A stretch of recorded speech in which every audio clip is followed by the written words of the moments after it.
एक अय्याश राजा था। वो इतना धूर्त था कि नगर में किसी भी खूबसूरत महिला या लड़की को देख लेता तो अपने रुतबे के दम पर उसे हासिल कर लेता। एक बार राजा ने अपने लड़के के जन्म दिवस पर एक बहुत बड़े उत्सव का आयोजन किया, जिसमें नगर के सभी लोग पधारे। राजा का सबसे खास मंत्री भी अपनी पत्नी सहित राजा के यहाँ उत्सव में शामिल होने पहुंचा। जब राजा ने मंत्री की पत्नी को देखा तो राजा उसे देखता ही रह गया। राजा ने आज तक इतनी सुंदर स्त्री नहीं देखी थी। उत्सव खत्म हुआ, सभी अपने घरों को लौट गए, पर राजा का सुख चैन छिन चुका था। उसे रह रहकर बस मंत्री की स्त्री के ही विचार आ रहे थे। उस रात राजा सो भी न सका। उसने पूरी रात करवटें बदलते और मंत्री पत्नी को हासिल करने की तरह तरह की योजनाओं को सोचते हुए ही बीता दी। आखिर राजा को एक युक्ति सूझी। सुबह होते ही उसने बुलावा भेजकर मंत्री को अपने पास बुलवा लिया और एक पत्र देकर कहा, ये फलां फलां राज्य में लेकर जाना है। मंत्री ने कहा, ठीक है महाराज। घर जाकर पत्नी को बता। राजा के इरादों से अनजान मंत्री निकल लिया गंतव्य की ओर। मंत्री की पत्नी को हासिल करने के लिए उतावले राजा का तो एक एक पल सदियों के बराबर जा रहा था।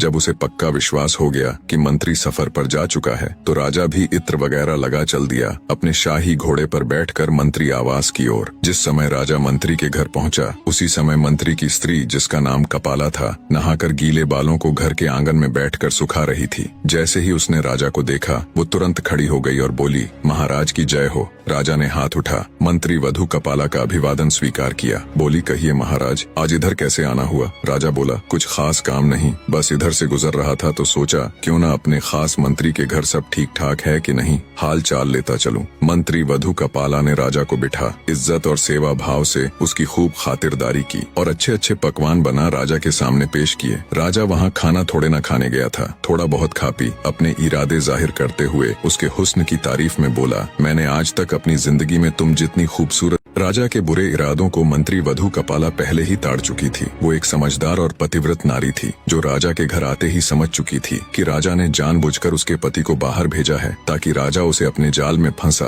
अपने बुरे इरादों को अंजाम दे सके। कपाला बोली, महाराज एक बात बताए, शेर जंगल का राजा होता है क्या? जंगल के राजा को ये शोभा देता है कि वो झूठन खाए और गंदगी में मुंह मारता फिरे? जब एक न्याय देने वाला ही अन्याय करने लग जाए तो प्रजा कहाँ जाएगी? महाराज, आपको ये बिल्कुल शोभा नहीं देता कि आप अपने मंत्री की स्त्री से ऐसी बातें करें। मंत्री वधू कपाला के मुख से ऐसी समझदारी और आंख खोल देने वाली बातें सुनकर राजा खुद पर बहुत शर्मिंदा हुआ। उसे अब बहुत अफसोस हो रहा था। उधर मंत्री कुछ दूर ही चला था, तभी उसे ख्याल आया कि राजा का दिया हुआ पत्र तो घर ही भूल आया है। उसने तुरंत अपना घोड़ा मोड़ा और घर की तरफ दौड़ा दिया। मंत्री जब घर पहुंचा और घर के बाहर राजा का घोड़ा देखा तो उसके पैरों नीचे से जमीन निकल गई। उसे सारा माजरा समझते देर न मंत्री की पत्नी राजा के साथ रंगरेलियां मना रही है। यही सोच सोचकर मंत्री के खून का पानी बनते देर न लगी। फिर भी मंत्री खून का कड़वा घूंट पी गया और चुपचाप जाकर वो पत्र उठाया और बिना किसी की नजरों में आए, बिना किसी से कुछ कहे सुने घर से निकल गया और राजा की बताई जगह पर वो पत्र पहुंचा दिया। पत्र पहुंचाकर जब मंत्री राजा के सामने हाजिर हुआ तो राजा ने बहुत सारे हीरे जवाहरात इनाम के तौर पर मंत्री को दिए। मंत्री ने वो सारे हीरे जवाहरात ज्यों के त्यों अपनी पत्नी को दिए